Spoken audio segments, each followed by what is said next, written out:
Bismillahirrahmanirrahim. Assalamu alaikum, dear students. In the last session, we talked about the elastic forces acting on the lungs in detail, in which we studied about the compliance of the lungs and the surfactant and the one pathological condition, that is infant respiratory distress syndrome. In today's lecture, we are going to talk about the work of breathing, and we are going to learn to define and describe the fractions of the work of breathing. We are also going to learn about the pulmonary volumes and capacities. We will learn how to define, we will learn the normal values, and we will learn how to calculate the pulmonary capacities, and we will also discuss the factors affecting the lung volumes and capacities, and we will learn how to measure lung volumes and capacities. So we will begin our lecture with work of breathing. Work of breathing is the work done during respiratory activity. That is, when we are breathing, certain amount of work is being performed by contraction of the respiratory muscles. Under resting conditions, the respiratory muscles perform work to cause inspiration, because under resting condition, inspiration is only active process and muscle contraction occur during process of inspiration, while expiration is a passive process which does not require contraction of muscles. It occurs due to elastic recoil of the lungs, and therefore no work is done during expiration. So the work of breathing during quiet respiration is mainly done during inspiration, and this inspiratory work is divided into three fractions. There are three fractions of the work of inspiration. Now we are going to see what are those fractions of work of breathing. The first fraction of inspiratory work is known as compliance work.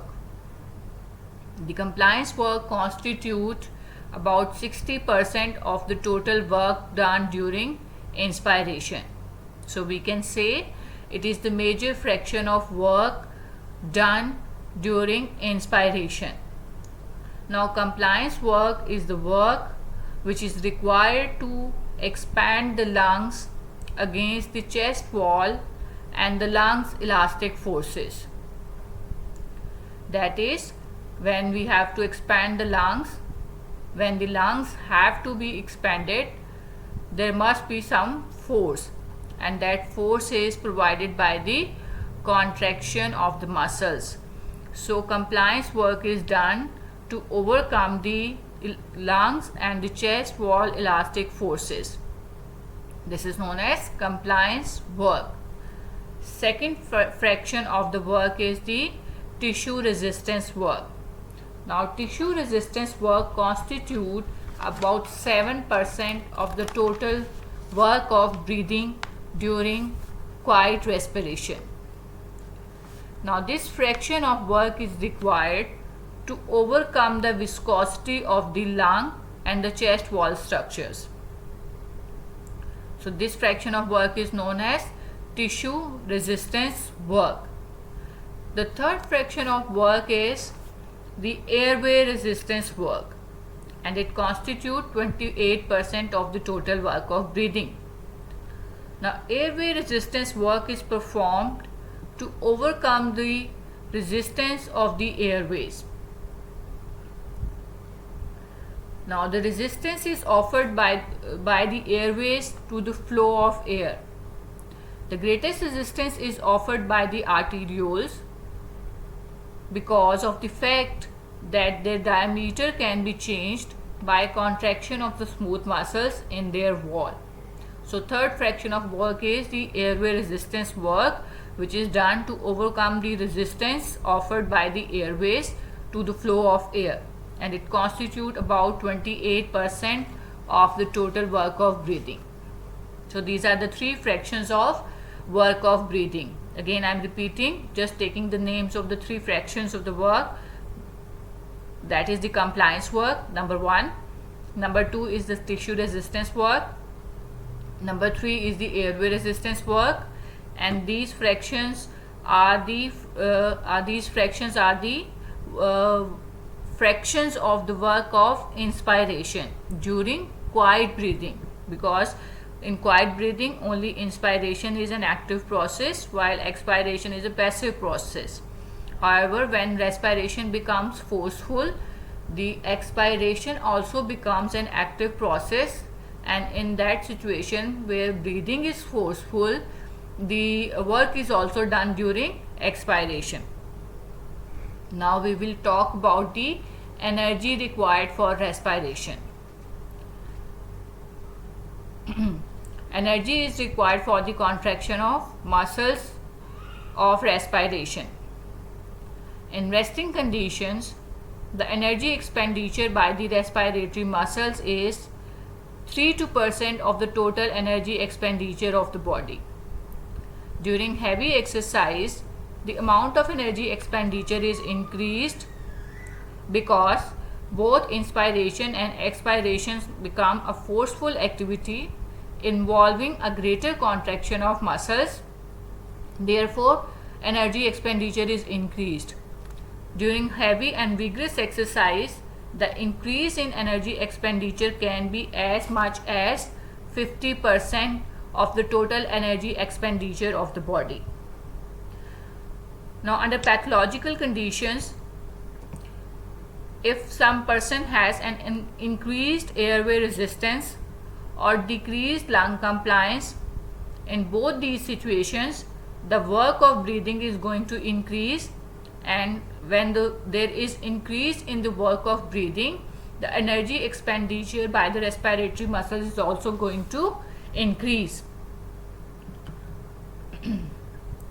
Now, in a pathological condition known as pulmonary fibrosis, there is increase in the tissue resistance and there is increase in the compliance work. So, the fraction which is the compliance work is increased, which results in increase in the work of breathing as well as the energy expenditure by the respiratory muscles. Now, bronchial asthma is a condition in which there is increased airway resistance because of obstruction in the airways. Now, increased airway resistance also increases the work of breathing and energy expenditure of the respiratory muscles. So this was about the work of breathing. Now we are going to start this other topic, which is the pulmonary volumes and capacities.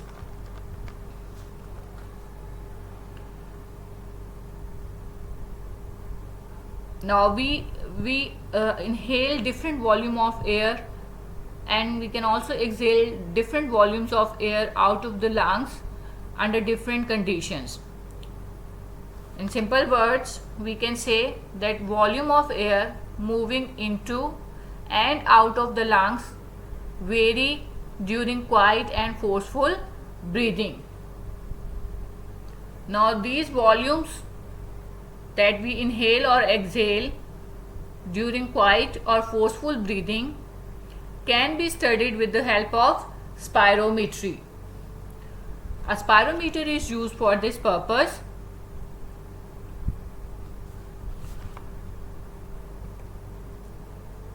Now, spirometry is the recording of the volume movement of air into and out of the lungs. It is the procedure by which we measure the volume of air moving into and out of the lungs, while spirogram, it is the recording of the changes in the lung volume under different conditions of breathing. So you must know the difference between the spirometry and the spirogram. Spirometry is a procedure which is done using the spirometer, while spirogram is the recording, it is a graphical recording which is obtained during this procedure, and it is the recording of changes in the lung volumes under different conditions of breathing, that is quiet and forceful breathing. Now this is the diagram of the basic structure of the spirometer. So first we are going to see what is a spirometer and how can we perform this procedure of spirometry to measure different lung volumes and capacities. And then we are going to learn about individual volumes and capacities. Now spirometer, basically it consists of a drum of water or a water chamber. This is the water chamber into which a drum containing air is inverted. So this is the inverted drum containing air and this is the water chamber. Again I am repeating that the spirometer, it basically consists of a water chamber. You can see water in it, water chamber into which an air containing drum is inverted.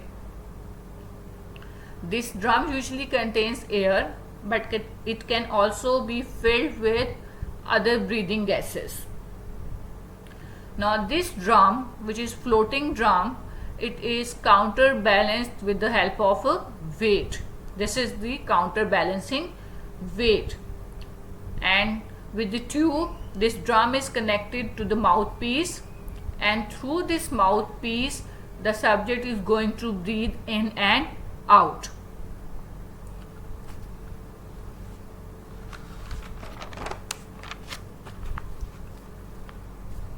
Now when the person breathes through this mouthpiece, it causes the movement of this drum. Because the volume of air in the drum changes during respiration or breathing activity, because person is breathing air through this drum, from this drum.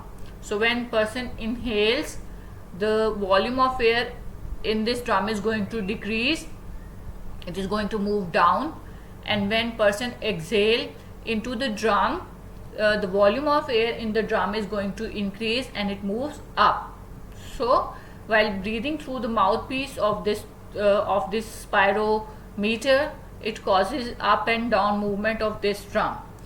Now up and down movement of this drum is recorded on a moving sheet of paper. Now this is connected to a kymograph, which is a rotating drum, and this is the pen recorder. Now movement of this drum, it is recorded with the help of this pen recorder on the moving sheet of paper.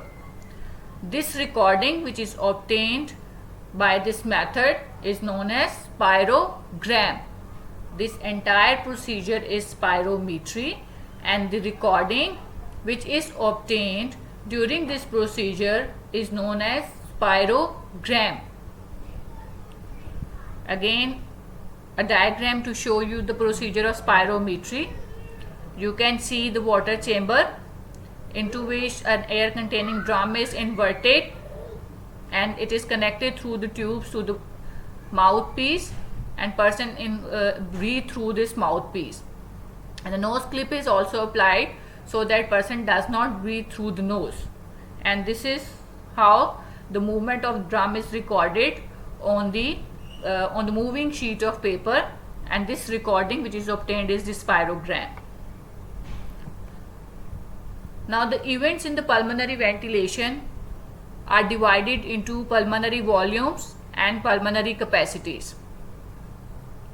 There are 4 important pulmonary volumes, and similarly there are 4 important pulmonary capacities. So all the events in the pulmonary ventilation during quiet or forceful breathing are divided into 4 important pulmonary volumes and pulmonary capacities. First we are going to talk about the pulmonary volumes, and then we are going to talk about the pulmonary capacities. So 4 important pulmonary volumes are tidal volume, inspiratory reserve volume, expiratory reserve volume, and residual volume. Again I am repeating, there are 4 important pulmonary volumes: tidal volume, inspiratory reserve volume, expiratory reserve volume, and residual volume. Now we are going to discuss these volumes one by one in detail. Now when we will discuss these volumes in detail, we are going to learn three things about each pulmonary volume. The first thing that we are going to learn is their abbreviation. Second, we are going to learn how to define the volume.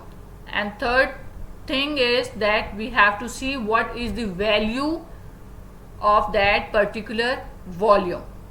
So the first volume is the tidal volume. Now tidal volume is abbreviated as VT, capital V, and in subscription we write T. So this is the abbreviation of tidal volume. You all must know the abbreviations of all the volumes and the capacities. So tidal volume is abbreviated as VT. Now it can be defined as the volume of air which is inspired or expired with each normal breath. Again I am repeating that tidal volume is defined as the volume of air which is inspired or expired with each normal breath. The value of the tidal volume is 500 ml in adult males. The value of tidal volume is 500 ml in adult males. The next volume we are going to talk about is inspiratory reserve volume. Inspiratory reserve volume is abbreviated as IRV. In abbreviations, we are going to use the capital letters. So IRV is the abbreviation of the inspiratory reserve volume. It can be defined as the volume of air that can be inhaled over and above the tidal volume when the person inspired with full force.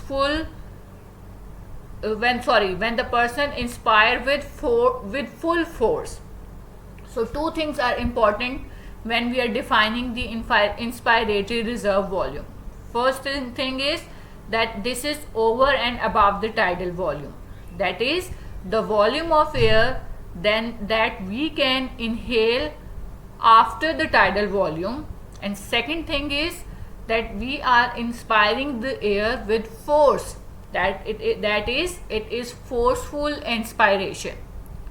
So I am repeating the definition that volume of air which is inhaled over and above the tidal volume, that is in addition to the tidal volume, when someone inspired with full force. So the value of inspiratory reserve volume is 3000 ml. That is, when we inspire forcefully, we can inhale as much as 3000 ml of air into the lungs over and above the tidal volume. So this is inspiratory reserve volume. Next is expiratory reserve volume. Now expiratory reserve volume is abbreviated as ERV. It can be defined as the maximum extra volume of air which can be expired by forceful expiration at the end of tidal volume. Again, two things are important in it. That first thing is that tidal volume is not included in the expiratory reserve volume. It is a volume of air exhaled in addition to the tidal volume. That is, when you exhale out, you first exhale the tidal volume, and then when you continue to exhale out with the force, then you will exhale out the expiratory reserve volume. So maximum extra volume of air which can be exhaled out by forceful expiration over and above the tidal volume. The value of expiratory reserve volume is 1100 ml. Next volume that we are going to study is residual volume. Now by residual we mean remaining. So residual volume, which is abbreviated as RV, it is the volume of air remaining in the lungs after most forceful expiration. That is, when we expire forcefully, we exhale out the tidal volume, we also exhale out the expiratory reserve volume. And the volume of the air which remains in the lungs is the residual volume. The value of residual volume is 1200 ml. It is the volume of air which remains in the lungs and cannot be exhaled out. So this volume cannot be measured by spirometry because it is there inside the lungs. Now, what is the significance of having the residual volume? Why cannot we exhale all the volume of air from the lungs during most forceful expiration? The reason is that the lungs, they work at halfway of inflation. They do not completely empty even after most forceful expiration. The first significance of this is that it reduces the work of breathing. That is, if each time the lungs were going to completely deflate, next time for inflation of the lungs, a greater respiratory effort would be required and which would increase the work of breathing. So first significance of the residual volume is that it reduces the work of breathing. It reduces the work of the respiratory muscles because to expand the partially inflated lungs is comparatively easier as compared to expand the lungs which are completely deflated. Now second significance of residual volume is that it allows a constant diffusion of gases across the pulmonary membrane or the respiratory membrane, and it prevents the fluctuations of the pressures of oxygen and carbon dioxide in the arterial blood. Now again consider, if during each expiration or during process of expirations lungs were going to be completely empty, this would have also interfered with the exchange of respiratory gases. Respiratory exchange of gases would have occurred only during inspiration, and during expiration, because lungs are completely deflated, there would have been no exchange of gases, and this would result in fluctuation of concentration of oxygen and as well as carbon dioxide in the arterial blood. So lungs are not completely deflated during expiration. There is a certain volume of air present in the lungs, and this allows a constant diffusion of gases across the respiratory membranes, and it prevents the fluctuations of pressures of oxygen and carbon dioxide in the arterial blood. So this is the significance of residual volume. Now with this we have finished the 4 pulmonary volumes. Again, I am just going to enumerate those pulmonary volumes that we have studied. The first volume that we studied was the tidal volume. Second was the inspiratory reserve volume. Third is the expiratory reserve volume. And the fourth one that we studied is the residual volume. Now we are going to talk about the pulmonary capacities. Like the pulmonary volumes, there are 4 important pulmonary capacities, and these include the inspiratory capacity, functional residual capacity, vital capacity, and total lung capacity. Now what are these pulmonary capacities? Now pulmonary capacities are calculated by addition of 2 or more pulmonary volumes, or we can say that these are combinations of 2 or more pulmonary volumes. Now when we are going to talk about each pulmonary capacity, we are going to talk 3 important things about it, rather than 4 important things about it. The first one is the abbreviation, second one is the definition, third is the calculation, and the fourth one is the value. So for each pulmonary capacity we are going to learn 4 important things. Again I am repeating: abbreviation, definition, calculation, and the value. So we start with the first capacity, which is the inspiratory capacity. Now inspiratory capacity can be defined as the maximum volume of air that can be inhaled beginning at the end of normal expiration. Now do not confuse it with the inspiratory reserve volume. In inspiratory reserve volume, we define it as that it is the volume which is inhaled over and above the tidal volume, which means tidal volume is not included in inspiratory reserve volume. But when we define the inspiratory capacity, we say it is the maximum volume of air which a person can inhale in beginning at the end of normal expiration. So it is the sum of the tidal volume and inspiratory reserve volume. Or we can say that when we combine 2 volumes, the tidal volume and the inspiratory reserve volume, what we get is inspiratory capacity. So you also must remember that definition and calculation is different. This is the definition. You must be able to define the capacity first, and then you should know how to calculate it, of which pulmonary volumes is a specific capacity made up of. So inspiratory capacity includes the tidal volume and the inspiratory reserve volume. Now coming to the value. The normal value of inspiratory capacity is 3500 ml.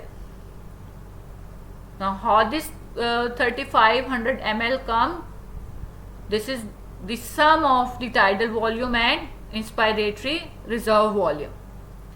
From our previous discussion, we know that tidal volume has a value of 500 ml and inspiratory reserve volume has a value of 3000 ml. So summing up the two, adding the 2 volumes, we get 3500 ml. So the volume of inspiratory capacity in a normal adult male is 3500 ml. Next we are going to talk about the functional residual capacity. Functional residual capacity is abbreviated as FRC. It is the abbreviation of functional residual capacity. Now functional residual capacity is defined as the volume of air that remains in the lungs after tidal expiration or at the end of normal expiration. You are breathing quietly, you are inhaling and exhaling tidal volume. Now when you exhale out the tidal volume, the volume of air that remains in the lungs is functional residual capacity. Do not confuse it with the residual volume, because in residual volume, which is the volume of air in the lungs after most forceful expiration, you are exhaling out as forcefully as you can, and you exhale out the expiratory reserve volume, and whatever is left in the lungs is the residual volume. But in functional residual capacity, you are breathing quietly and you are exhaling out only the tidal volume, and the volume which is in the lungs is the functional residual capacity. Now you have 2 volumes in the lungs. One is the residual volume, which is always there and cannot be exhaled out by any means, and second thing that you are having in your lung is expiratory reserve volume, that you can exhale out when you will expire forcefully. Since you are not expiring forcefully, you are breathing quietly. So two volumes of air in the lungs you are having. One is residual volume and the other is expiratory reserve volume. So combination of these two volumes is known as functional residual capacity. So this is how to calculate, how to sum up it. This is the definition. Definition क्या है? It is the volume of air that remains in the lungs after tidal expiration. So value of functional residual capacity is 2300 ml. How comes this 2300 ml? We can very easily calculate. Residual volume is 1200 ml. The value of expiratory reserve volume is 1100 ml. So the sum of 1200 and 1100 ml is 2300 ml. Now remember about the functional residual capacity, that it cannot be measured by direct spirometry. The same that we learned about the residual volume, that residual volume cannot be measured by spirometry directly. Similarly, functional residual capacity cannot also be measured directly by the spirometer. The reason behind is that this capacity, it has residual volume in it, and residual volume we cannot measure by spirometry directly. So all those capacities which have residual volume in it cannot be measured by direct spirometry. So this was about the functional residual capacity. Next we are going to talk about the vital capacity. Now vital capacity is abbreviated as VC. It is the maximum amount of air that a person can exhale from the lungs after first filling the lungs to maximum extent. Now do not confuse it with the expiratory reserve volume, because in expiratory reserve volume you begin at the end of tidal inspiration. You inhale quietly, you inhale tidal volume of air, and then you exhale out forcefully. In vital capacity, in measurement of vital capacity, you first fill the lungs to maximum extent, which means you are going to inhale forcefully and then you are going to exhale out forcefully.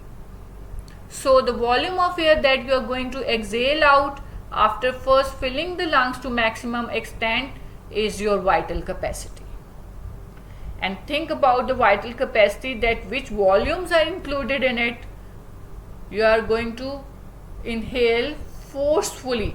So first you are going to inhale the tidal volume and then you are going to inhale the inspiratory reserve volume, and you are filling the lung to maximum extent, and then you exhale out forcefully. When you exhale out forcefully, you are exhaling out the tidal volume along with the expiratory reserve volume. So three volumes are there in the measurement of vital capacity. First is the tidal volume, second that you have in it is the inspiratory reserve volume, and third one is the expiratory reserve volume. I am repeating that there are three volumes in the vital capacity. You have the inspiratory reserve volume, you have the tidal volume, and you have the expiratory reserve volume. Or we can say also that vital capacity is the sum of inspiratory capacity and expiratory reserve volume, where inspiratory capacity itself is calculated by adding the tidal volume and expiratory reserve volume. So value of vital capacity is 4600 ml, tidal volume is 500, inspiratory reserve volume is 3000 ml, and expiratory reserve volume is 1100 ml. There is a mistake in this slide here. The inspiratory capacity is the sum of tidal volume and inspiratory reserve volume. Here it is written expiratory reserve volume. This is wrong. Please correct it. That the inspiratory capacity is the sum of tidal volume and inspiratory reserve volume. So 500 ml, inspiratory reserve volume is 3000 ml and expiratory reserve volume is 1100 ml. So sum is 4600 ml, which is the normal value of the vital capacity. The last capacity that we are going to talk about is total lung capacity. Now total lung capacity is abbreviated as TLC. How can we define total lung capacity? It is the maximum volume of air with which the lungs can be expanded with greatest possible effort. I am repeating, concentrate on the definition. It is the maximum volume of air with which the lungs can be inflated or expanded with greatest possible effort. You inhale forcefully and you inhale as much air as you can and you hold your breath. Now the volume of the lungs at this moment is at total lung capacity. You inhale forcefully and you have expanded the lungs to maximum effort, to maximum extent. So the volume of air in the lungs at this moment is total lung capacity. Now the total lung capacity is the sum of all the four volumes. That is the tidal volume and the inspiratory reserve volume, the expiratory reserve volume and residual volume. Again I am repeating, it is the sum of all four lung volumes. You inhale forcefully, you inhale the tidal volume into the lungs, you inhale the inspiratory reserve volume, and inside the lungs you were at the functional residual capacity, which is the sum of residual volume and the expiratory reserve volume. Now you have all four lung volumes in your lungs. So it is the sum of tidal volume, inspiratory reserve volume, expiratory reserve volume and the residual volume. We can also say it is the sum of vital capacity and the residual volume, or we can also say that it is the sum of inspiratory capacity and the functional residual capacity. The normal value of total lung capacity is 5800 ml. Again, total lung capacity cannot be measured directly with the spirometer, and reason now you must know, that is, it has residual volume in it, which is the volume of air which cannot be exhaled out. So we cannot measure it with spirometry.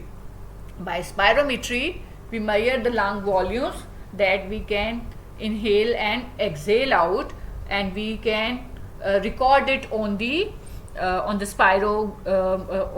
rotating drum, which is the spirogram that we obtain. Now look at this diagram. This is a diagram of a spirogram showing us different lungs volume and capacities. Now in this all lung volumes and capacities are being shown, and this is for a theoretical purpose. Practically, spirogram that you will make in your practical labs, it does not look like this. It is slightly different. I will show के वो कैसा दिखता है in the next lecture, but now we are going to see what are the lung volumes and capacities that we can see, that we have in a spirogram. So four lung volumes and capacities we have. The first lung volume is the tidal volume. When you are breathing restfully, breathing quietly, the volume of air that you are going to inhale or exhale, it is your tidal volume, and its value is 500 ml. Then you have inspiratory reserve volume, which is the volume in addition to the tidal volume, which can be inhaled with forceful inspiration. Its value is 3000 ml. Next you have the expiratory reserve volume, which is the volume of air which you can exhale out of the lungs with forceful respiration, with forceful expiration, over and above the tidal volume. That first you exhale out the tidal volume, then the additional volume of air that you can exhale out is your expiratory reserve volume, and its value is 1100 ml. Then the fourth volume is the residual volume. It is the volume of air which remains in the lungs and cannot be exhaled out, and its value is 1200 ml. Now coming to the capacities.